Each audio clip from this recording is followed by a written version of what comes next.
O título dessa mensagem está escrito aí: E se Deus não quiser perdoar os meus pecados? Por que eu estou dizendo isso? Por que eu quero falar sobre isso? Porque muitas vezes a gente pensa que Deus não vai perdoar os nossos pecados porque os nossos pecados são demasiadamente grandes para Deus. Talvez a gente pense que aquilo que a gente fez, que aquilo que a gente cometeu, que aquele pecado que nós fizemos, que Deus não vai nos perdoar. Mas eu vou falar sobre isso hoje. Eu quero te dar uma boa notícia.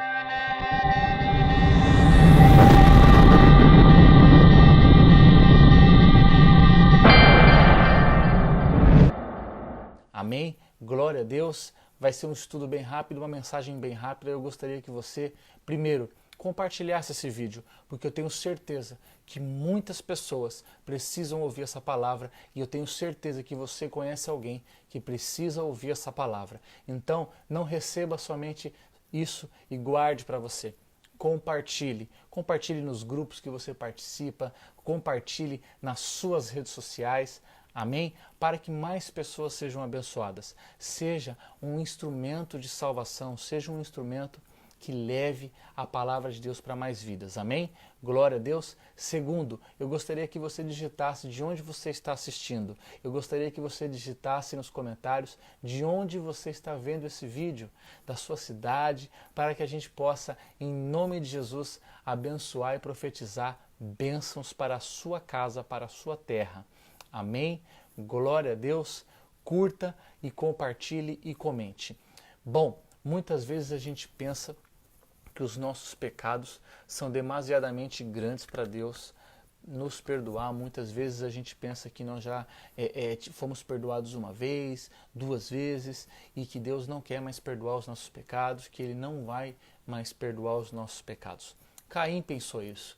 Caim, quando assassinou o seu irmão Abel, ele disse isso para Deus: o meu pecado é demasiadamente grande para que possa ser perdoado pelo Senhor. Então, eu vou te dar um outro exemplo que você vai compreender muito bem como é o pensamento de Deus em relação a esse tipo de situação. Davi, um homem conhecidíssimo da Bíblia Sagrada, você conhece a história de Davi, ele cometeu um adultério com uma mulher chamada Batseba. A ordem de Deus, descrita na Bíblia, lá no livro de Levítico, era que se um homem adulterasse com a mulher do seu próximo, este homem deveria ser morto a pedradas, ele deveria ser apedrejado até a morte, juntamente com a mulher. Todo o povo de Israel foi então até a porta do palácio de Davi, gritando que se cumprisse a lei, que Davi fosse então apedrejado e morto. Davi, que era um profeta do Senhor, saiu na sacada do teu palácio e gritou em alta voz: apenas o sumo sacerdote da tribo de Levi, uma vez por ano, apenas com sangue, pode adentrar no santuário do Senhor e se aproximar da arca da aliança. Como todos sabem, eu sou descendente da tribo de Judá. E se é que Deus me perdoou e essa palavra parece boa para vocês, amarrem em mim uma corda e deixe que eu entre no santuário de Deus.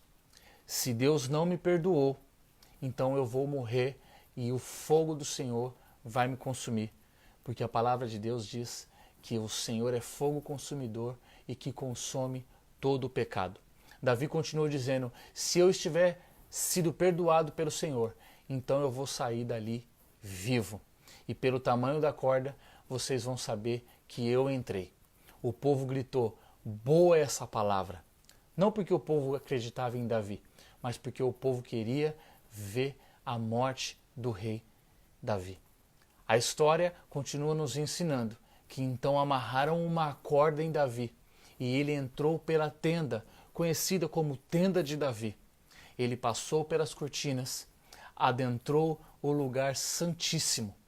E ali, no lugar santo, no Santo dos Santos, segundo os estudiosos, segundo os sábios de Israel, Davi abraçou a arca da aliança, a beijou e ali derramou as suas lágrimas diante de Deus.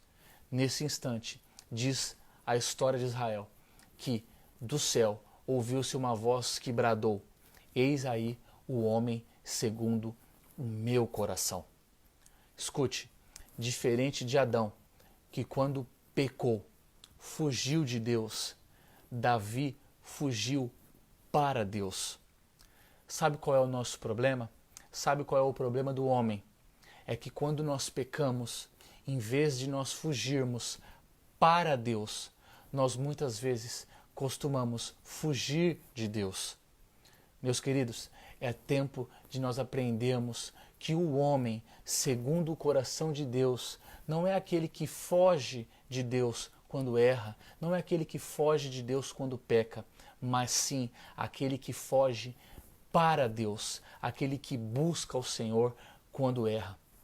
E hoje é um dia de renovação na tua vida, é um dia de você fugir, não de Deus, mas é o dia que você deve fugir para Deus, é o dia que você deve correr para o Senhor e colocar diante dele todas as suas falhas, todos os seus erros, todas as suas lamúrias, todos os seus questionamentos e pedir para que ele perdoe as suas falhas, perdoe os teus erros e derrame-se diante de Deus, derrame-se diante da presença do Senhor e ele vai te perdoar mais uma vez e ele vai, com o seu Espírito que habita dentro de você, te mudar, te transformar e te renovar.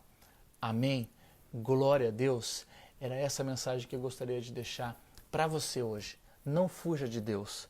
Não fuja para longe da presença do Senhor, como fez Adão. Adão, quando pecou, fugiu de Deus e tentou se esconder atrás de uma árvore. Davi não. Davi, quando pecou, ele correu na direção de Deus. Ele correu para os braços do Senhor. Ele correu para o colo do seu pai e clamou para ele: Pai, perdoa-me. Pai, não derrame sobre mim a tua ira. Eu tenho pecado contra ti. Eu tenho pecado contra as pessoas. Então, nós conseguimos compreender que nós só vamos conseguir agradar o coração de Deus, não quando fugirmos dele, não quando nos distanciarmos dele por causa dos nossos erros, por causa das nossas falhas, mas Deus vai começar a se agradar de nós quando nós, mesmo pecando, mesmo sendo falhos, corrermos em direção a ele e derramarmos sobre ele todas as nossas falhas, todos os nossos erros, porque ele é o nosso Pai e o Pai ama e o Pai está sempre prestes a perdoar o seu filho que está diante de ti, clamando por perdão e por misericórdia. Amém, meus queridos? Eu gostaria que você recebesse essa palavra, mas que acima de tudo, essa palavra adentrasse o seu coração, edificasse o seu coração, edificasse a sua vida e que você, num ato profético e que você, num ato de confiança em Deus, compartilhasse essa mensagem ou então que você marcasse alguém que você gostaria que ouvisse essa palavra. Coloque aí o nome dessa pessoa, marque ela nessa publicação, nesses comentários, para que essa mensagem alcance mais vidas. Amém? Glória a Deus, que Deus te abençoe.